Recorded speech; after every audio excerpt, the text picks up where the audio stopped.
இங்கே வந்து ட்ரோல் பண்ணுறதுக்கு ஒரு குரூப்பு, நம்ம பாராட்டுறதுக்கு ஒரு குரூப்பு, 2 குரூப் இருக்குது. எப்படி பார்த்தாலும் வந்து ஓன் பிஸ்னஸ் லாபம் இல்லை.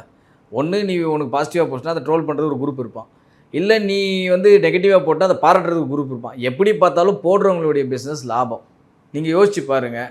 ஒரு பாடல் வந்து ஒரு டெடிகேட் பண்ணுறாரு. அந்த எந்த பாடம்னா கேடி பில்லா கில்லாடி ரங்கா படத்தில் வர ஒரு பாடல். தெய்வங்கள் எல்லாம் தோற்றே போகும் தந்தையின் கண்முனேன்ற ஒரு பாட்டு வரும். அது வந்து சிவகார்த்திகேயன் அப்பா அந்த படத்தில் இறந்துருவார். சிவகார்த்திகேயன் வந்து அதை நினைத்து வந்து வருத்தப்படுவார். அப்பா இருக்கும்போது எனக்கு கஷ்டம் தெரியல, அப்பா போனதுக்கப்புறம் தான் தெரியுது அப்படின்ற மாதிரி விஷயத்த இது வந்து எல்லா மகன்களுக்கும் சமர்ப்பணமான ஒரு பாட்டு அது.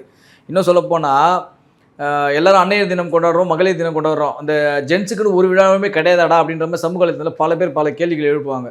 ஏன் ஆண்கள் தினத்துக்கு கூட நீங்களே பார்த்துருப்பீங்க. மகளிர் தினத்துக்கு நம்மளாம் விஷ் பண்ணுவோம், ஆனால் ஆண்கள் தினத்துக்கு நமக்கு யாரும் விஷ் பண்ண மாட்டாங்க. நீங்களே பார்த்துருப்பீங்க.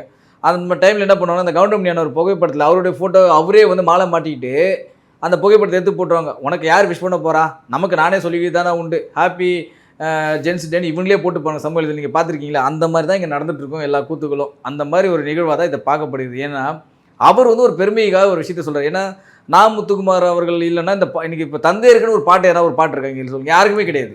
தாய்க்கு அவ்வளோ பாட்டு இருக்குது. ரஜினி பாட்டுலேருந்து, விஜய் பாட்டுலேருந்து, ரஜித் பாட்டுலேருந்து, எவ்வளோ பாட்டு, எம்ஜிஆர் பாட்டுலேருந்து, ஏன் பல நடிகர்கள் வந்து தாயை பற்றி பாடாத நடிகர்களே இல்லைன்னு சொல்லலாம்.